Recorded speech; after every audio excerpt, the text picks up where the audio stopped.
Orang-orang yang memerintahkan orang lain berbuat sesuatu sedangkan dia tidak melakukan sesuatu itu. Kabura maqtan indallah an taqulu ma la taf'alun. Kemurkaan yang besar daripada Allah bagi orang-orang yang memerintahkan sesuatu tapi dia tidak melakukan sesuatu itu.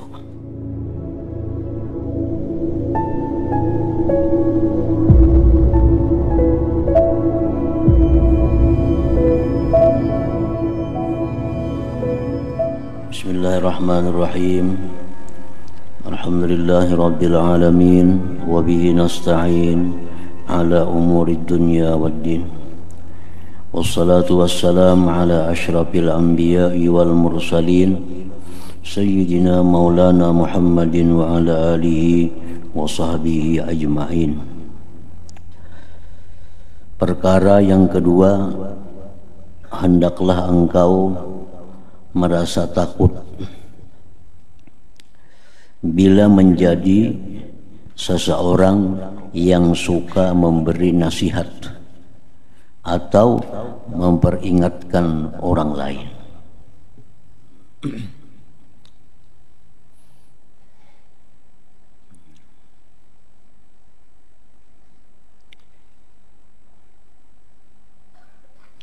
Karena pekerjaan memberikan nasihat, memberikan peringatan kepada orang lain banyak mengandung penyakit, banyak mengandung risikonya. Terutama bila mana kita menyuruh orang lain untuk melakukan sesuatu sedangkan kita belum melakukan sesuatu itu. Nah, itu adalah suatu risiko. Atau kita melarang orang melakukan sesuatu sedangkan kita melakukannya.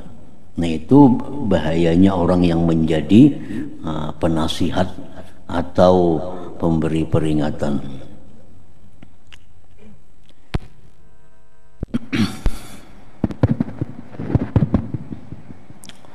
Kecuali bila engkau sudah dapat mengamalkan dengan apa yang engkau katakan, maka tidak mengapa engkau menasihati orang lain.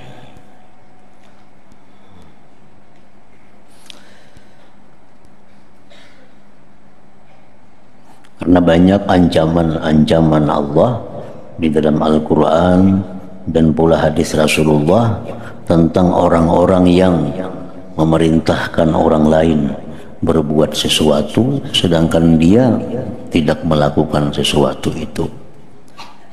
Kabura maqtan indallah an taqulu ma la taf'alun. Kemurkaan yang besar daripada Allah bagi orang-orang yang memerintahkan sesuatu tapi dia tidak melakukan sesuatu itu. Dan hendaklah engkau pikirkan pada apa yang pernah dikatakan kepada Nabi Isa alaihi salam, ya ibna Maryam iz nafsak fa in ta'azta fa izin nas wa illa fastahi min rabbik. Wahai anak Maryam, nasihatilah dirimu, dan apabila engkau telah mengamalkan dengan isi nasihatmu, barulah engkau layak memberi nasihat kepada orang lain. Jikalau tidak, maka hendaklah engkau malu terhadap Tuhanmu, karena itu akan menambah hukuman kepada mereka yang memberikan nasihat, memberikan peringatan, menambah hukuman kepada dia di akhirat. Fa'alimun bi'ilmihi lam ya'malan mu'azzabun min qabli ubadil wasan. Orang yang berilmu yang tidak mengamalkan dengan ilmunya, maka dia akan diazab di akhirat kelak lebih dahulu daripada orang-orang yang menyembah berhala. Tetapi apabila keadaan memaksakan engkau menjadi penasihat, ini kita kada hendak jadi khatib Khatib itu contoh seorang yang penasihat. Karena khatib itu isi khutbah pasti perintah-perintah, larangan-larangan. Nah, jadi khatib itu disebut penasihat atau muzakir, orang yang memberikan peringatan.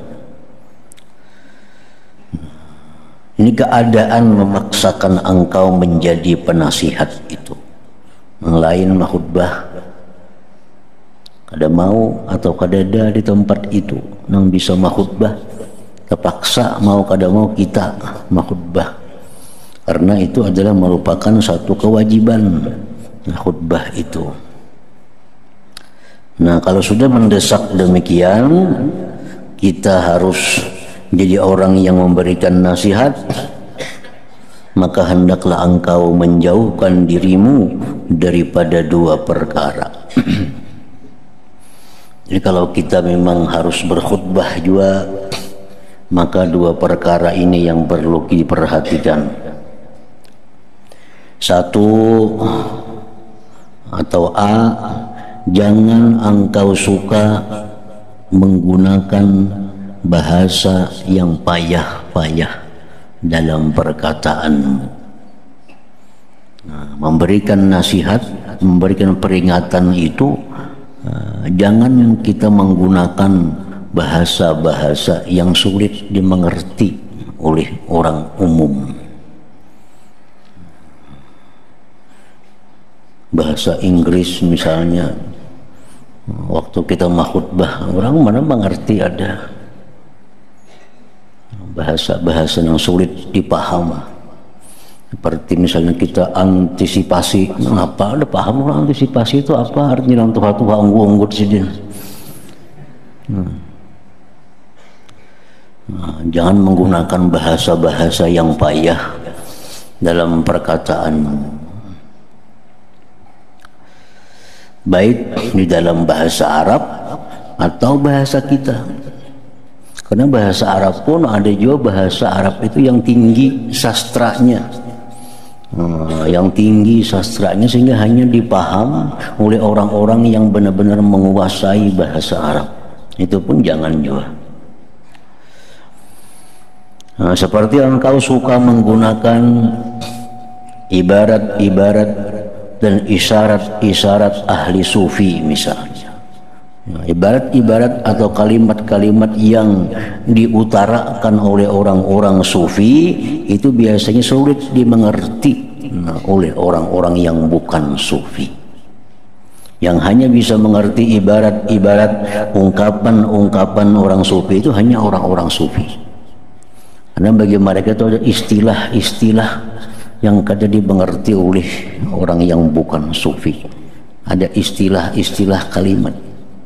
Nah, itu jangan digunakan dalam kita memberikan nasihat atau memberikan peringatan tadi. Dan bahasa-bahasa mereka yang indah. Karena Allah Ta'ala itu benci pada orang yang memaksakan dirinya. Jadi sampaikanlah apa yang ada dalam diri kita tentang nasihat itu. Kada perlu kita mencari-cari buku, mencari kitab apa yang bagus disampaikan dalam khutbah ini. Cukup apa yang kita tahu, apa yang kita pahami tentang bahasa itu, itulah yang disampaikan. Tuhan kada suka kalau kita bersusah payah untuk mencari kalimat-kalimat, kata-kata yang bagus yang disampaikan dalam nasihat atau memberikan peringatan itu. Rasulullah bersabda, umirna an nukalliman nas ala qadri uqulihim. Kami disuruh, ujar Nabi, bahwa berbicara kepada manusia itu atas kadar akal mereka. Kadar mereka. Lain umpamanya kita berkhutbah di tempat mahasiswa, nah ayo kita pakai bahasa-bahasa mudirin, bahasa-bahasa akal mereka memang mengerti. Dan kalau kita di kampung-kampung itu cukup dengan bahasa-bahasa yang mudah dipaham oleh mereka. Orang yang suka memaksa dirinya itu sana kamari mencari buku, mencari kitab, mengolah kalimat-kalimat yang bagus, itu selalunya ia melampaui batas, di mana hal ini menunjukkan atas rusaknya batin dan hati yang lupa. Orang-orang yang memaksakan diri untuk menyusun kata-kata, menyusun kalimat-kalimat supaya jadi indah, supaya jadi bagus, Tuhan kada suka demikian itu. Tuhan kada suka dengan demikian itu. Karena itu menunjukkan rusaknya, lupanya hati orang yang melakukan yang demikian itu.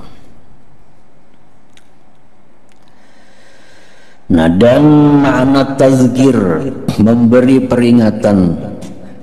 Kalau kita dalam memberikan nasihat atau memberikan peringatan,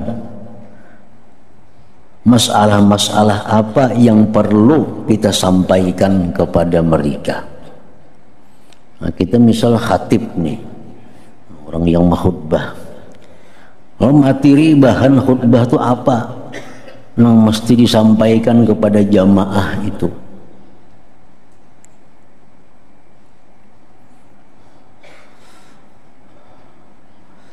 Nah, di sini Imam Ghazali mencontohkan beberapa masalah yang perlu disampaikan kepada manusia, kepada umat oleh orang yang memberi nasihat kepada mereka itu. Memberi peringatan itu ialah mengingati oleh seseorang hamba akan siksaan di akhirat. Jadi dalam nasihat itu, dalam khutbah itu, yang utama disampaikan adalah kita mengingatkan kepada semuanya tentang bagaimana siksaan di akhirat. Nah, itu perlu disampaikan kepada jamaah, kepada orang-orang yang mendengari nasihat itu. Nah, jangan dibayangkan siksa di akhirat dengan siksa di dunia ini. Kan di dunia misalnya kita orang mencuri di penjara 2 tahun lapas. Jangan dibayangkan di akhirat macam itu, kita di penjara kena sekian lapas. Di akhirat itu adalah apabila kita salah, kita dimasukkan dalam neraka, bukan penjara. Dimasukkan ke dalam neraka. Amun di sini penjara masih diberi makani, masih ada ke tempat guringnya. Amun di neraka itu kan ada makannya, semua ada makan-makanan yang menyakitkan, ada minuman-minuman yang panas yang menghancurkan isi perutnya. Nah, itu yang disampaikan bahannya kepada orang-orang yang mendengar nasihat atau khutbah itu, bagaimana tentang siksaan di akhirat bagi orang-orang yang di dalam dunia ini kadang menghiraukan hukum Allah Subhanahu wa ta'ala. Seperti jar Nabi dalam sebuah hadis beliau, narukum hadhihi allati tuqidun juz'un wahid min 70 juz'an min nari jahannam.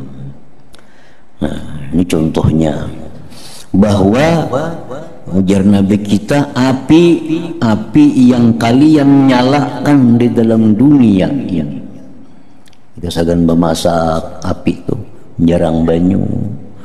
Nah, api itu hanya 1 bagian dari 70 bagian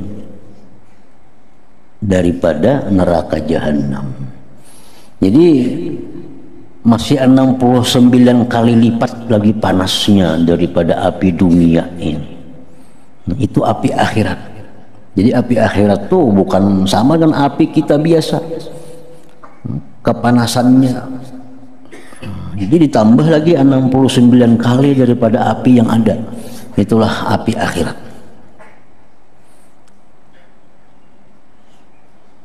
Ular akhirat lain ular dunia. Dalam kubur, begitu kita masuk dalam kubur, kalau kita kada bisa menjawab munkar nakir, datang ular kepala 9. Ini hadis Nabi mengatakan demikian.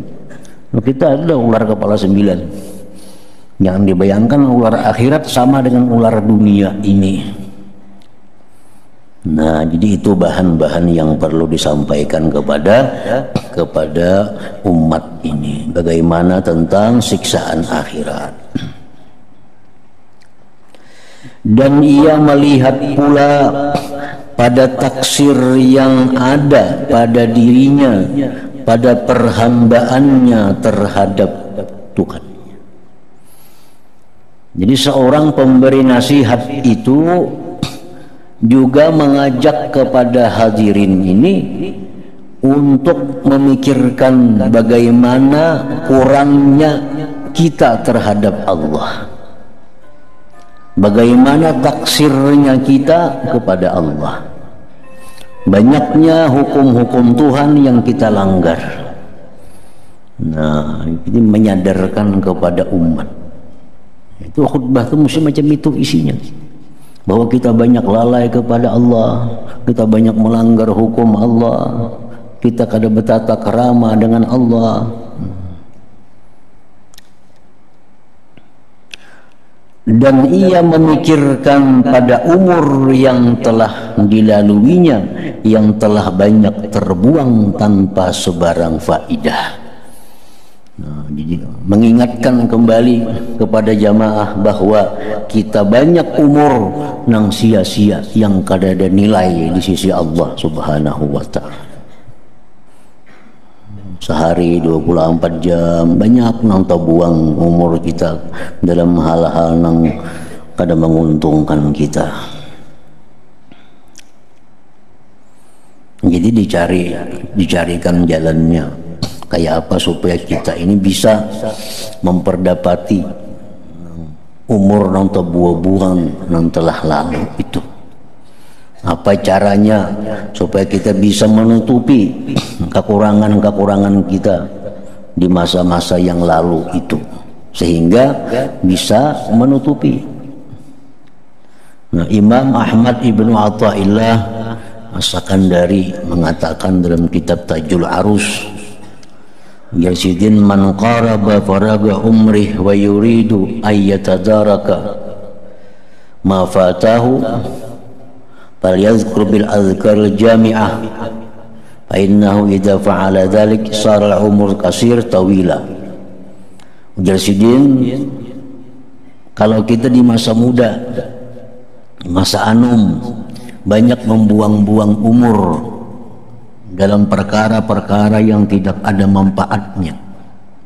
Nah, sekarang umur sudah tua, beribadah banyak kada sanggup lagi anum dulu, padahal kita beribadah berduduk sejam 2 jam masih kuat.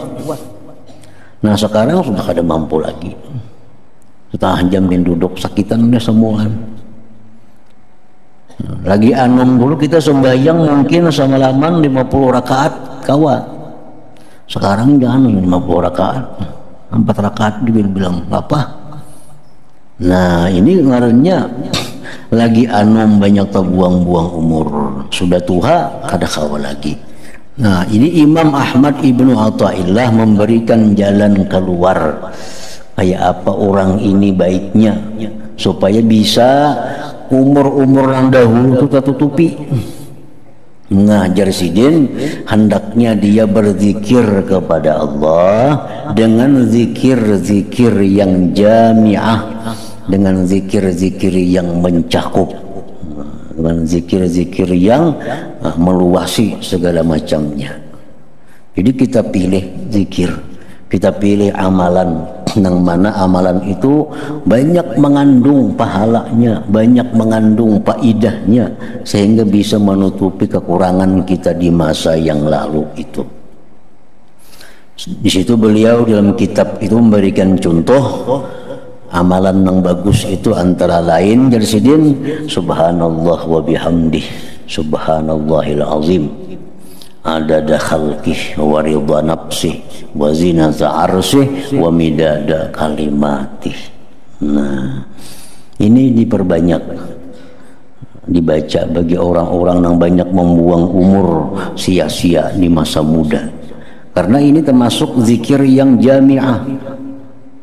Subhanallah wa bihamdi subhanallahil azim adada khalqihi wa ridha nafsihi wa zinata arsyihi wa midada kalimatih. Nah, jadi satu kali berzikir itu mau pahalanya lebih daripada kita berzikir subhanallah bihamdi seharianan semalamanan. Nah, kita berzikir misalnya subhanallah bihamdi berapa ribu sehari. Nah, dibanding pahalanya lawan kita berzikir nang subhanallah bihamdi subhanal azim adada khalqi wa ridha nafsihi wa zinata arsyihi hamidada kalimatih, tadi kalah pahalanya. Nah, banyak itu pahalanya. Nah, ini perlu dicari zikir-zikir nang banyak pahalanya. Ujar Imam Ahmad Ibnu Athaillah. Nah, kalau berselawat, cari selawat nang banyak pahalanya. Nah, dicontohkan seperti misalnya Allahumma shalli ala sayyidina Muhammad wa ala alihi wa sallim adada khalqika wa ridha nafsika wa zinata arsyika wa midada kalimatik. Sekali kita berselawat itu nah, sama lawan seharianan kita berselawat biasa. Nah, jadi ini jalan keluarnya bagi orang-orang yang banyak habis umur di masa muda sia-sia.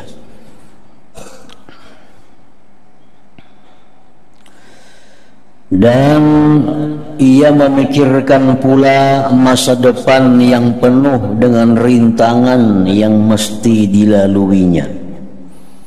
Jadi bahan yang disampaikan kepada jamaah itu oleh penasihat ini adalah bagaimana supaya mereka itu merenungi, memikirkan tentang masa depan yang makin sulit dilalui.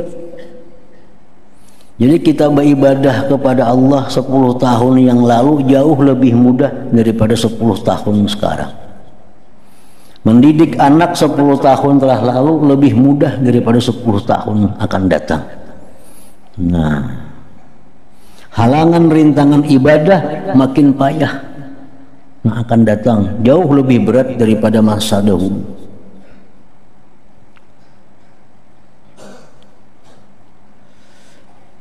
Dan ia merasa takut dengan keselamatan iman yang ada dalam dirinya.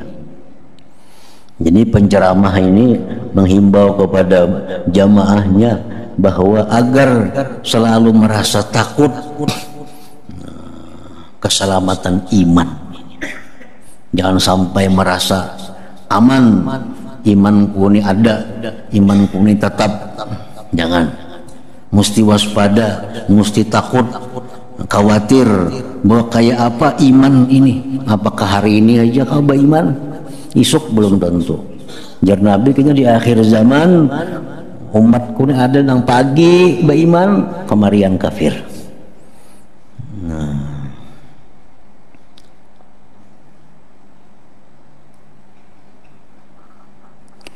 apakah ia mampu terus dalam keadaan kuat iman tadi sehingga ke akhir hayatnya?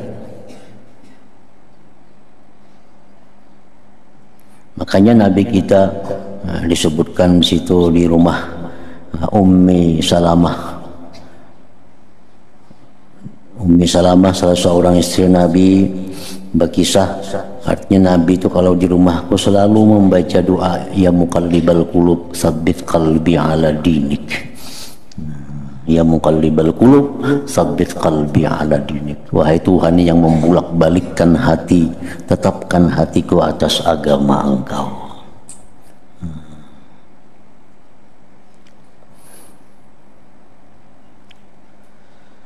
Jadi jangan kada khawatir. Orang yang kada khawatir imannya hilang, iman itu akan hilang. Itu banyak diucapkan oleh para aulia Allah dalam kitab-kitab mereka. Siapa-siapa yang merasa aman imannya pasti akan hilang kena. Tapi orang-orang yang merasa khawatir imannya hilang, imannya kada akan hilang di akhir hayatnya. Kita nih khawatir kayak apakah iman kita dihendak mati, masih adakah iman ini, takutan aja. Nah ini bakal selamat nih, bakal selamat. Bila orang merasa aman, merasa tenang, iman kuat saja kada bakal hilang, pacang hilang kena di akhir hayatnya. Nah, itu yang perlu diajak jamaah untuk memikirkan itu. Dan ia juga sangat khawatir dengan keadaan yang akan dilaluinya di saat kematian nanti. Dan betapa pula ia menghadapi malakul maut yang akan mencabut nyawanya.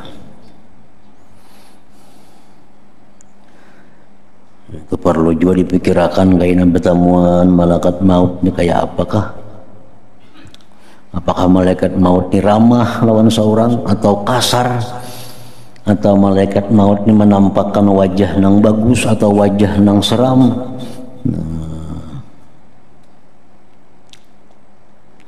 Dan apakah ia akan mampu menjawab pertanyaan yang akan dikemukakan oleh malaikat munkar dan nakir di dalam kubur nanti? Jadi pikiran juga itu, karena kita kada tahu munkar nakir kayak ada tahu kayak apa orangnya, pertanyaannya lembut kah atau kasar kah atau sambil membentak kah, nah kada tahu kita.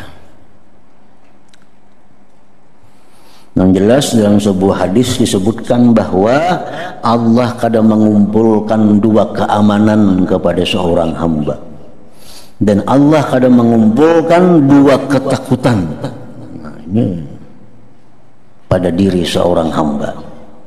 Kadang tak kumpul dua aman. Allah kadang mengumpulkan dua keamanan dalam diri hamba. Allah kadang mengumpulkan dua takut dalam diri hamba. Artinya apa?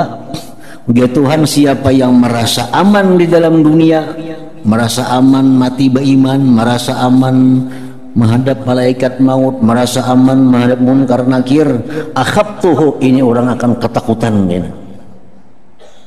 Bila kita merasa aman, gampang aja kena munkar nakir, nah bakal sulit nih. Allah kadang menghimpunkan orang yang dalam dunia merasa aman, di sana aman, dan Allah kadang mengumpulkan dua takut. Orang yang dalam dunia ini khawatir imannya hilang, khawatir bertemu malaikat maut, khawatir munkar nakir, itu kena akan diamankan oleh Allah. Akan diamankan oleh Allah. Bila kita khawatir sekarang iman kita hilang, kena iman ditetapkan oleh Allah. Bila kita khawatir kada kau menjawab munkar nakir, kita akan bisa menjawab munkar nakir. Allah kadang mengumpulkan dalam diri seseorang dua rasa aman. Di dunia aman, akhirat aman. Bila orang dunia ini rasa aman, bakal ketakutan di akhirat. Bila orang dalam dunia ini ketakutan berdahulu, diamankan oleh Allah di akhirat.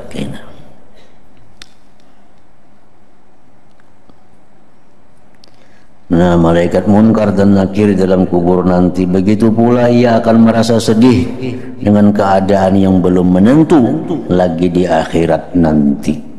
Di akhirat ini kita kada tahu lagi sudah kayak apa, makinnya kada tahu. Dan bagaimana keadaan ketika berdiri di hadapan Allah Ta'ala.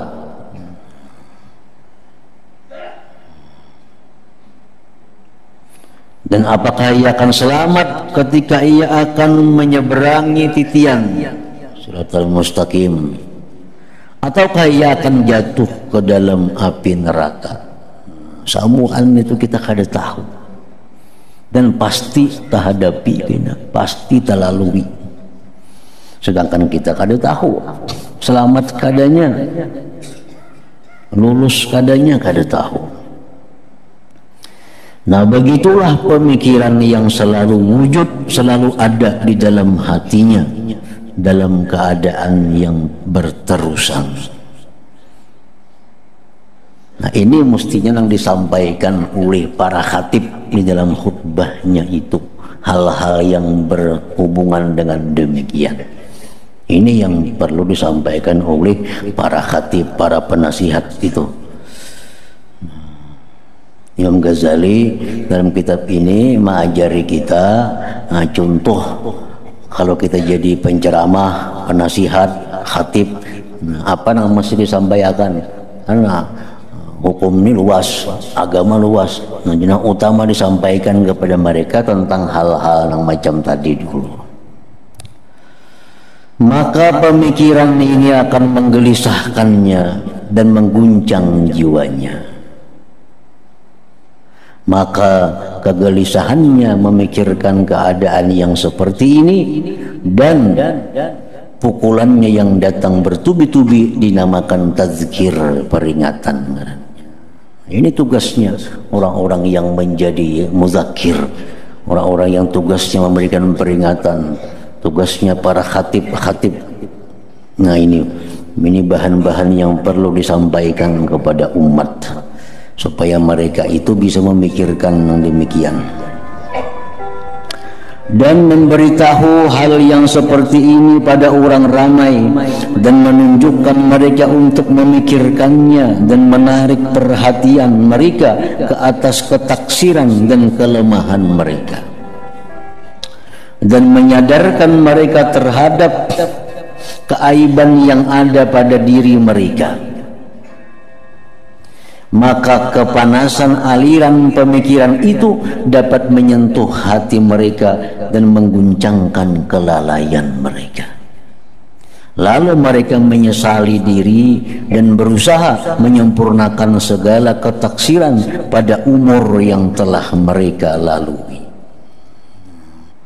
Itu salah satu rahasia Allah, rahmat Allah, bahwa amal kita ini yang dipandang oleh Allah itu di akhirnya.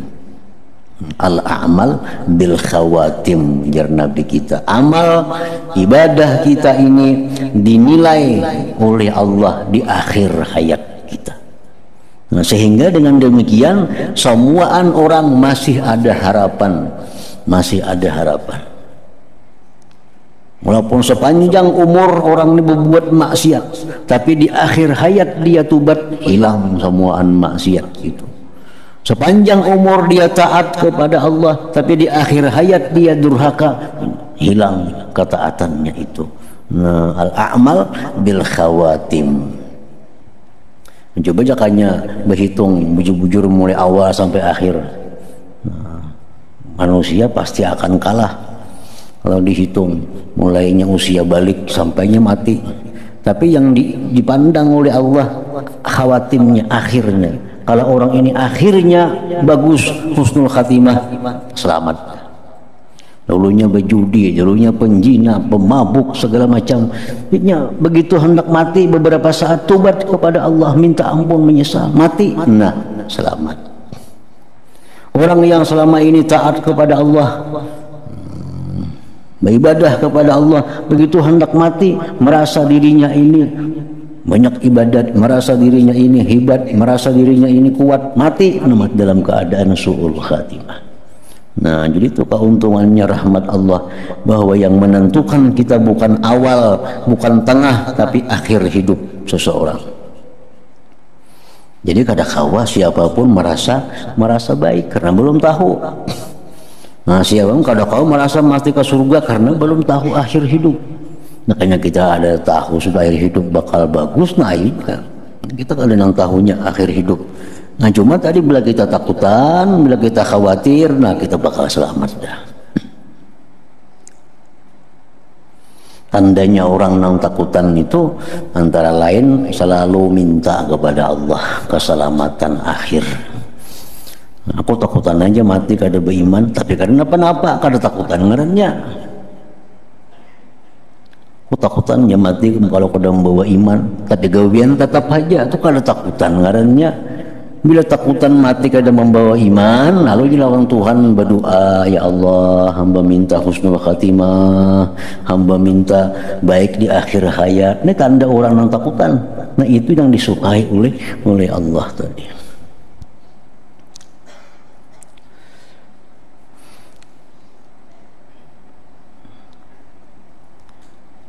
Sekadar kemampuan yang ada pada mereka, dan mereka merasa kesal terhadap hari-hari yang telah berlalu yang tidak dapat diisi dengan ketaatan kepada Allah Subhanahu wa ta'ala.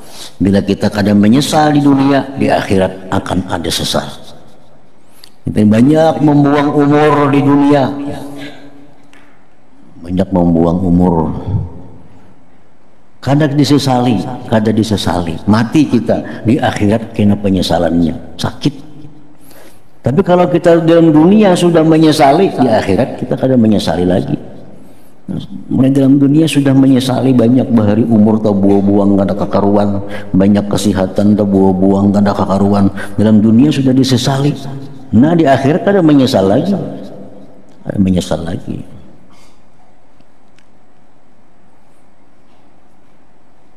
Maka pekerjaan seperti ini dan dengan cara yang kita terangkan tadi dinamakan nasihat itu. Jadi kada perlu menyampaikan nasihat itu kalimat-kalimat yang disusun rapi, kada perlu bahasa-bahasa yang intelek, kada perlu. Yang penting bahasa-bahasa yang lugas, yang paham, yang membuat jamaah itu mengerti apa pesan agama.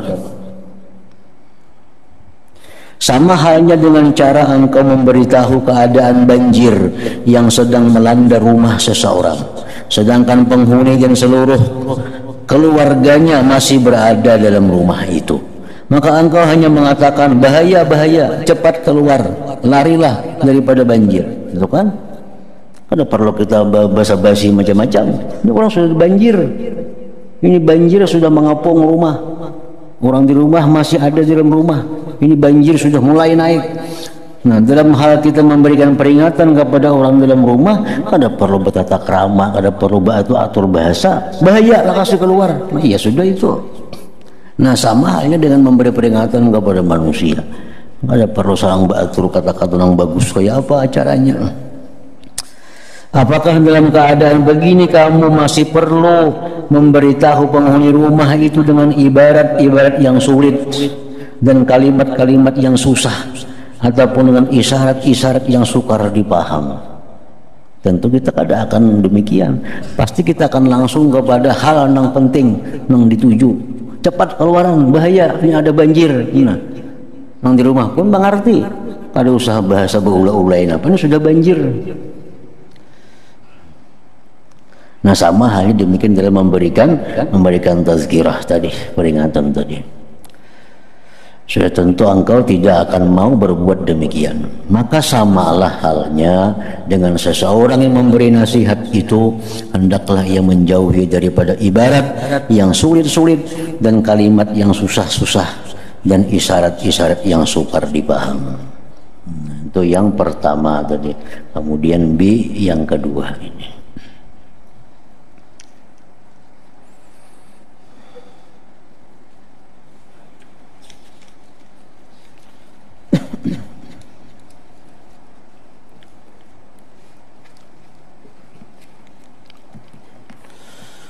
أفضل الذكر فاعلم أنه لا إله إلا الله محمد رسول الله لا إله إلا الله محمد رسول الله لا إله إلا الله محمد رسول الله لا إله إلا الله لا إله إلا الله لا إله إلا الله لا إله إلا الله لا إله إلا الله الله الله الله الله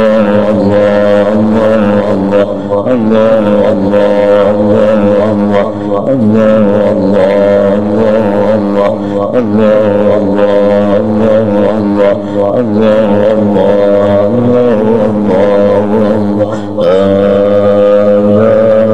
الله محمد رسول الله لا إله إلا الله محمد رسول الله لا إله إلا الله محمد رسول الله لا إله إلا الله